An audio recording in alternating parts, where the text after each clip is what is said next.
नमस्कार। द्वितीय पीयूसी वालों के लिए आप सभी का स्वागत है हिंदी विभाग की ओर से। आज हम मनु भंडारी के अगले भाग विवरण करेंगे। उस समय तक हमारे परिवार में लड़की के विवाह के लिए अनिवार्य योग्यता थी। उम्र में 16 वर्ष और शिक्षा में मैट्रिक। सन 44 में सुशीला ने यह योग्यता प्राप्त की और शादी करके कोलकाता चली गई। दोनों बड़े भाई भी आगे पढ़ाई के लिए बाहर चले गए। इन लोगों की छत्र छाया के हटते ही पहली बार मुझे नई सिर से अपने वजूद का एहसास हुआ। पिताजी का ध्यान भी पहली बार मुझ पर केंद्रित हुआ। लड़कियों का जिस उम्र में स्कूल शिक्षा के साथ साथ सुघड़ गृहिणी और कुशल पाकशास्त्री बनने के नुस्खे जुटाए जाते थे, पिताजी का आग्रह रहता था कि मैं रसोई से दूर ही रहूं। रसोई को भटियार खाना कहते थे और उनके हिसाब से वह रहना अपनी क्षमता और प्रतिभा को भाटी में झोंकना था। घर में आए दिन विभिन्न राजनैतिक पार्टियों के जमावड़े होते थे और जमकर बहसें होती थी। बहस करना पिताजी का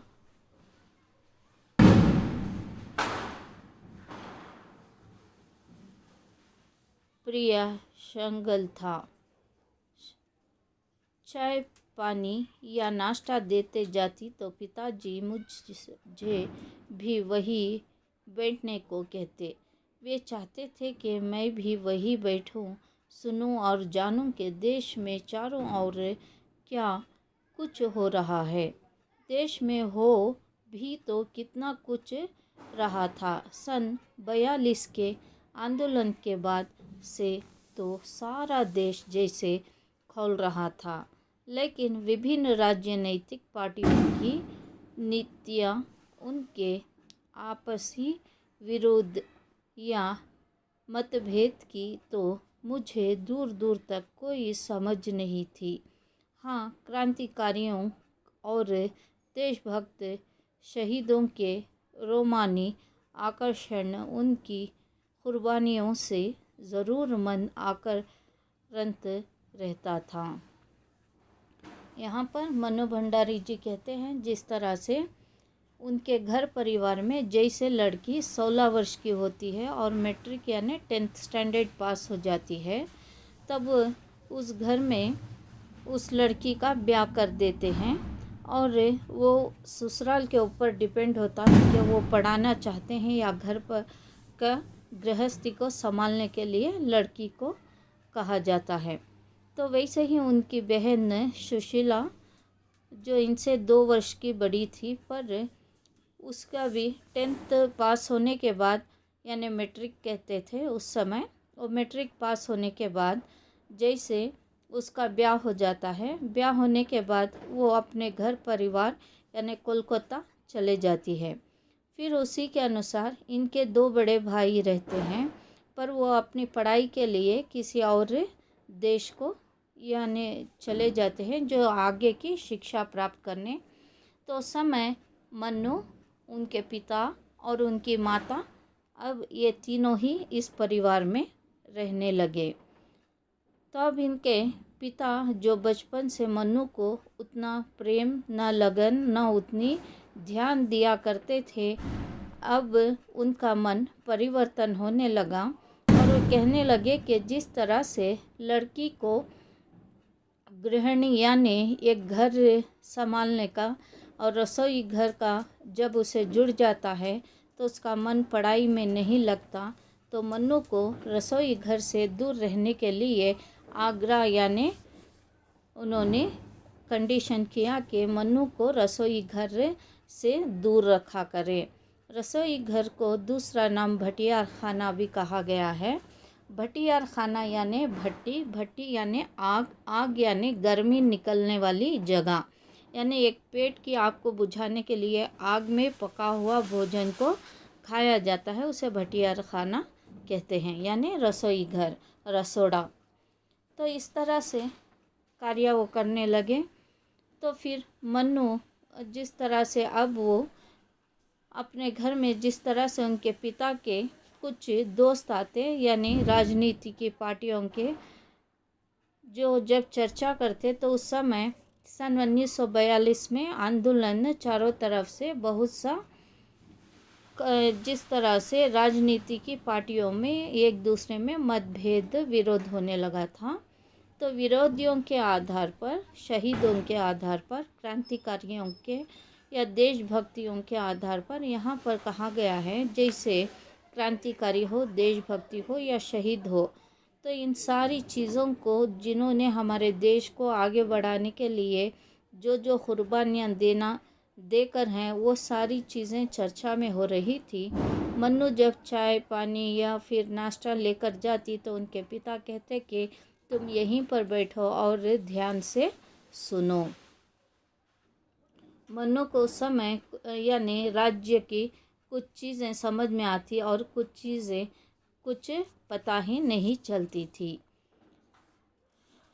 10वीं कक्षा तक आलम यही था कि बिना किसी ख़ास समझ के घर में होने वाली बहस सुनती थी और बिना चुनाव किए, बिना लेख की अहमियत से परिचित हुई। किताबें पढ़ती थी, लेकिन सन 45 में जैसे ही 10वीं पास करके मैं फर्स्ट ईयर में आई, हिंदी की प्रधानाध्यापिका शीला अग्रवाल से परिचय हुआ। सावित्री गर्ल्स हाई स्कूल, जहां मैंने ककहारा सीखा, 1 साल पहले ही कॉलेज बना था और वे इस साल नियुक्त हुई थी। उन्होंने बाकायदा साहित्य की दुनिया में प्रवेश करवाया। मात्र पढ़ने को चुनाव करके पढ़ने में बदला। खुद चुन कर किताबें दी, पढ़ी हुई किताबें पर बहसें की, तो 2 साल बीतते ना बीतते साहित्य की दुनिया शस्त्र प्रेमचंद्र से बढ़कर जैनेन्द्र, आज्ञा, यशपाल, भगवती चरण वर्मा तथा फैली गई और फिर तो फैलती ही चली गई। उस समय जैनेन्द्र जी की छोटी छोटी सरल सहज वाक्यों वाली शैली ने बहुत आकर्षण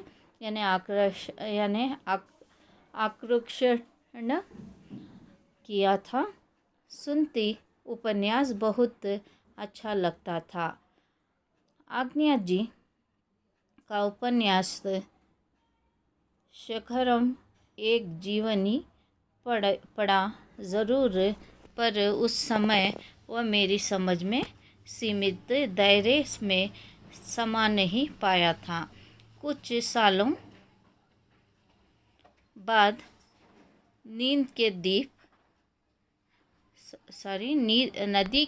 कुछ सालों बाद नदी के दीप पड़ा तो उस मन को इस कदर बाधा की उसी झोंक में शेखर को फिर से पड़ा गई।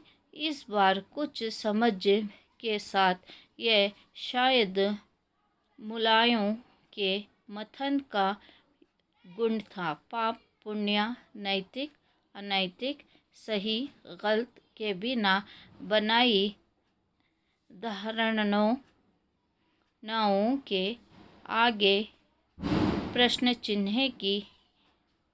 चिन्ह ही नहीं लग रहे थे, उन्हें ध्वस्त भी किया जा रहा था।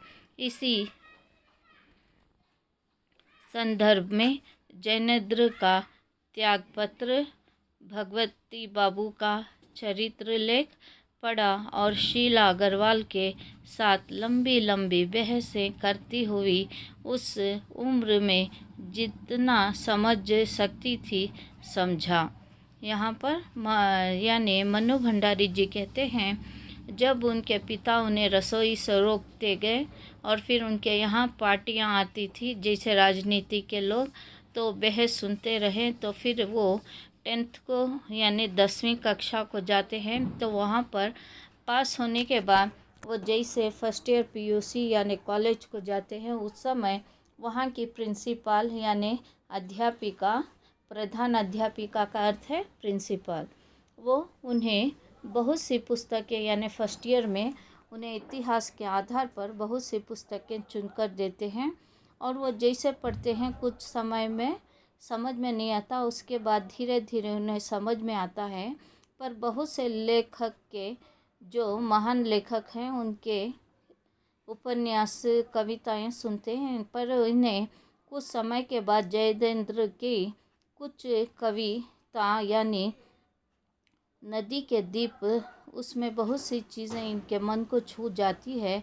उसी के बाद ये फिर से जो पढ़ना चाहते थे, जो पहली बार उनकी समझ में नहीं आया, वही दूसरी बार पढ़ते हैं। तो उस समय इनकी समझ में आता है, तो उसमें पाप क्या है, पुण्य क्या है, नैतिक क्या है, अनैतिक क्या है, सही क्या है, गलत क्या है, ये सारी धारणाएं उनके प्रश्न चिन्ह होने लगती हैं और फिर इनका ज्ञान बढ़ने लगता है।